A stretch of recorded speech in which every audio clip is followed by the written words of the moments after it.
تاسې دومره مینه محبت ما سره لرئ پاچا کامور سره، زه هغه بیرته سوشل میډیا ته ستاسې په خوله باندې بیرته رالم. تقریبا 2 جمعې څه کم 2 جمعې مخکې ما یو ویډیو کړی او ما ویل چې زه به سوشل میډیا کې نه راځم نور، او دا زما اخرنۍ ویډیو ده ځکه زموږ د حکومت یا زموږ د وخت واکداران زموږ خبرې نه اوري، د ولس خبره نه اوري. د هغې نه وروسته چې هغه ویډیو ما په خپل فیسبوک کې دلته شیر کړه، تقریبا 14 لکو خلکو وکتله، په زرهاو کمنټونه پرې راړه، 4.5 کمنټونه دي موجود دي. دا شان په ټیک ټاک کې مې شیر کړه، نورو خلکو شیر کړه، او د ډېرو خلکو دا غوښتنه وه، د ډېرو افغانانو پښتنو که په لر کې که په بر کې چې ته بېرته سوشل میډیا ته راشه. نو چې تاسې دومره عزت ما ته راکوئ، دومره احترام زما کوئ، دومره م زه خوښېږم، ستاسې افغانیت ته، ستاسې مسلمانیت ته، ستاسې پښتو ته زه سلام کوم. نن چې په سوشل میډیا کې زما کوم عزت دی، دا یوازې د دې باچا کامور نه دی، دا ما ته الله راکړی او نه تاسې ما ته راکړی. او کله چې ما اخرنۍ ویډیو کوله هم، نو ما دا ویلي که ستاسې خوښه وي زه به سوشل میډیا پرېږدم او زه به نور سوشل میډیا ته نه راځم. خو چې د کومې ورځې نه ما سوشل میډیا پرېښې ده، په واتساپو کې، په مسنجر کې، په ټیک ټاک، په انباکس کې، همداسې په شخصي کې، تر دې پورې ملګرو راته ویل چې په جرګه باندې درځو، ستا کور ته درځو او تا ته صاحب مهربانه زاري منت کوو چې ته په سوشل میډیا مه پرېږده. خو زه هغه شخص یم افغانان ورونو چې زه به کله خپل ایمان خرڅ نه کړم. د کوم ځای نه مې چې مبارزه بس کړې وه، مقه ځای نه به یې شروع کوم.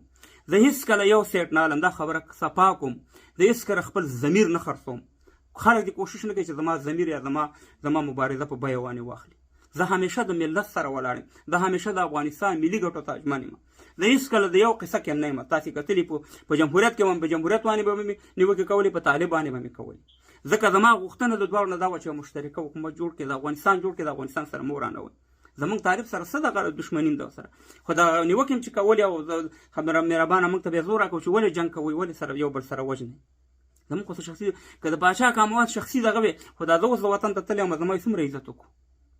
ستاسې یو ویډیو ستاسې ثبوت کوي چې دا کوم خلک زما په خلاف باندې منفي پروپاګانډه کوي چې زه تللی یم افغانستان ته ما د طالب صفت کړی. یو ویډیو ثبوت کړي، صرف مې دا ویل چې افغانستان ښایسته دی، راشي افغانانو ورونو خپل افغانستان وګورئ، خپل مور پلار کلی ولس هم وګورئ، او افغانستان کې امن دی، او په دې کوم شک نشته دی.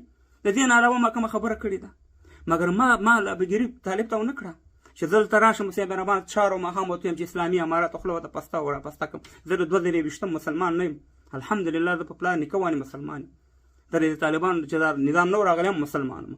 نو خبره دا ده چې هېڅکله دا کوشش د بعضې اشخاص نه کوي چې زما ایمان یا زما په پیسو باندې واخلي. زه هغه شخص یم چې زه په سوشل میډیا کې د خپل جب نه پیسې لګوم، خپل وخت ورکوم.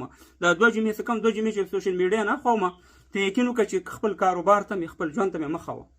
خو ستاسې په غوښتنه، ستاسې د انتهایي مینه چې ما سره لرئ، شدیده مینه او دومره احترام ما ته کوئ، زه مجبوره کړم چې بېرته رالم. یعنې په ټیک ټاک کې خلک د شپې په زرهاو ډالر ګټي، دا کار زه هم کولی شم، خو ما دپاره اسلامیت، افغانیت، عزت چې دی ما دپاره هر څه دي. ما دپاره تاسې اساس دی، ځکه تاسې چې زه یم، تاسې چې زما د عزت کې ګرد کې الحمدلله په اوچتو سترګو ګرځم، خلک مې عزت کوي، خلک مې احترام کوي. دا ټول ستاسې د مینه وجه ده، ستاسې تشویقول دي، ستاسې زما ویډیوګانې تاسې ښه کمنټونه کوئ. نو زه به هېڅکله هم ستاسې دا مینه یېره نه کوم او هېڅکله به تاسې خرڅ نه کوم. هېڅکله د 2 روپو سړی به درته په ټیک ټاک باندې به درته راشي، صاحب مهربانه په ټیک ټاک باندې به درته راشي او صاحب مهربانه پوښتنې به درنه کوي، ویډیوګانې به درپسې ډکوي، کنځلې به درته وایي، بدې ردې به درته وایي. د 2 روپو سړی، خو هغه ستاسې لپاره تېروم، د دې ملت لپاره تېروم، او د دې ملت لپاره به انشاءالله زما مبارزه جاري وي. زنده باد ته وایي تاسې، زه بیا رالم، الله دې وکړي چې تاسې خوشحاله شوي یاستئ. زنده باد ته وي ټول افغانان. خدای په امان. ستا له غېږې تللې شنه زرغون توتیان دي،